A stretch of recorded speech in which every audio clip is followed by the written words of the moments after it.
The luxury car makers continue to present their new models and worldwide sales set new records in 2017.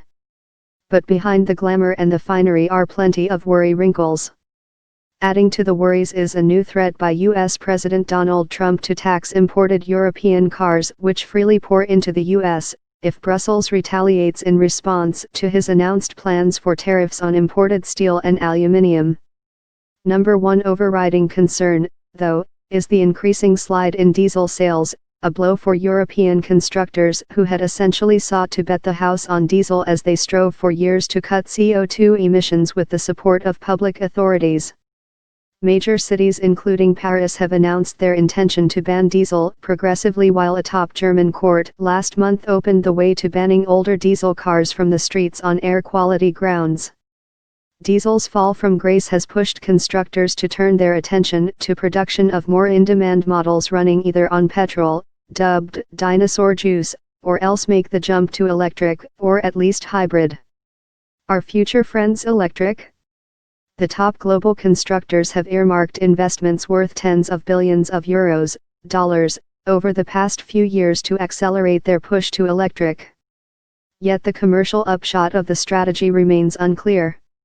This year's Geneva show, the 88th edition, will see the unveiling of several new electric models and concepts at Tuesday and Wednesday's media days, before opening its doors to the general public on Thursday. Among new potential star turns are Jaguar's first all-electric model, the production version of the I-Pace, as well as Hyundai's Kona, advertised as the world's first fully electric subcompact SUV. Constructors also have to contend with the fact that where fuel engines are concerned, their greater emissions of CO2 will render a tough challenge compliance with future European norms. They will have to cut CO2 emissions to an average 95 grams per kilometer across the board by 2021 from 130 grams in 2015, or face swinging fines. Automakers are bound to continue investing, furthermore, to ensure improved performance of their combustion engines, as these still make up the bulk of sales. And yet they will prove progressively less of an earner as volumes inexorably fall off. The future belongs to those whose vehicles enjoy ever more autonomy through increasing recourse to artificial intelligence and telecommunications. Such qualities are not the preserve of the traditional automobile constructor. Square the circle. The last few weeks have seen a slew of carmakers post record profits, but the question is the degree to which that will act as a springboard to paying for the switch to a new autotech world. They must reduce costs in such a way as to make savings, allowing them to achieve their R&D plans, said Kierstetter, adding this will involve surmounting a problem of squaring the financial circle.